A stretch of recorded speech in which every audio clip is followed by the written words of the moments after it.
Peter, Sam and the Refreshment Lady.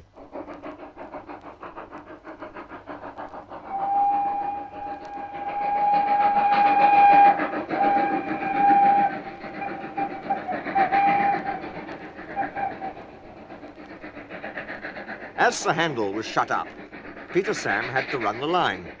He was excited, and the fireman found it hard to get him ready. "Sober up, can't you?" he growled. "Anybody would think," said Sir Handel rudely, "that he wanted to work." "All respectable engines do," said Skarloey firmly. "I wish I could work myself." "Keep calm, Peter Sam. Don't get excited, and you'll do very well." But Peter Sam was in such a state that he couldn't listen. When his driver came, Peter Sam ran along to fetch the coaches. "Beep, beep, beep, beep, beep, beep, come along, girls," he whistled, and although he was so excited, he remembered to be careful. "That's the way, my dears, gently does it." "What did he say?" asked Jemima, who was deaf. "He said, 'Come along, girls,' and he called us his dears," simpered the other coaches. "Really, one does not know what to think. Such a handsome young engine, too. So nice and well-mannered." And they tittered happily together as they followed Peter Sam. Peter Sam fussed into the station to find Henry already there. "This won't do, youngster," said Henry. "I can't be kept waiting. If you are late tonight, I'll go off and leave your passengers behind." "Pooh," said Peter Sam. But secretly he was a little worried. But he couldn't feel worried for long. What fun it all is, he thought as he ran around his train. He let off steam happily while he waited for the guard to blow his whistle and wave his green flag. Peter Sam puffed happily away, singing a little song. "I'm Peter Sam, I'm running this line, I'm Peter Sam, I'm running this line." The people waved as he passed the farms and cottages, and he gave a loud whistle at the school. The children all ran to see him puffing by. Agnes, Ruth, Jemima, Lucy and Beatrice enjoyed themselves too. "He's cocky, trot, trot, but he's nice, trot, trot. He's cocky, trot, trot, but he's nice, trot, trot," they sang as they trundled along. They were growing very fond of Peter Sam. Every afternoon they had to wait an hour at the station by the lake. The driver, fireman and the guard usually bought something from the Refreshment Lady and went and sat in Beatrice. The Refreshment Lady always came home on this train.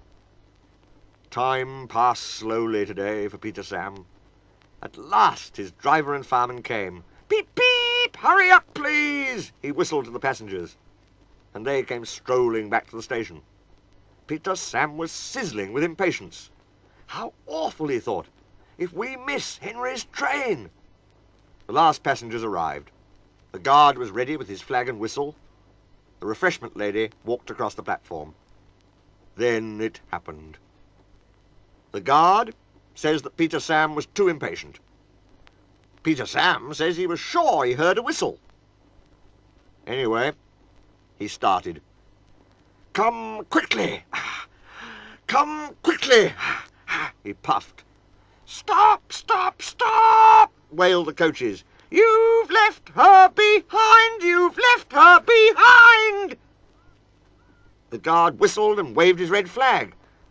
The driver, looking back, saw the Refreshment Lady shouting and running after the train. "Bother!" groaned Peter Sam as he stopped. "We'll miss Henry now." The Refreshment Lady climbed into Beatrice, and they started again. Oh, we're sure to be late. Oh, we're sure to be late," panted Peter Sam frantically. His driver had to keep checking him. "Steady, old boy, steady!" "Beep, beep!" Peter Sam whistled at the stations. "Hurry, please, hurry!" And they reached the big station just as Henry steamed in. "Hurrah!" said Peter Sam. "We've caught him after all." And he let off steam with relief. Whoosh! "Not bad, youngster," said Henry loftily. The Refreshment Lady shook her fist at Peter Sam. "What do you mean by leaving me behind?" she demanded. "I'm sorry, Refreshment Lady, but I was worried about our passengers. And he told her what Henry had said. The refreshment lady laughed. "Oh, you silly engine," she said. "Henry wouldn't dare go. He's got to wait. It's a guaranteed connection." "Well," said Peter Sam, "well, where's that Henry?" But Peter Sam was too late that time, for Henry had trottled away.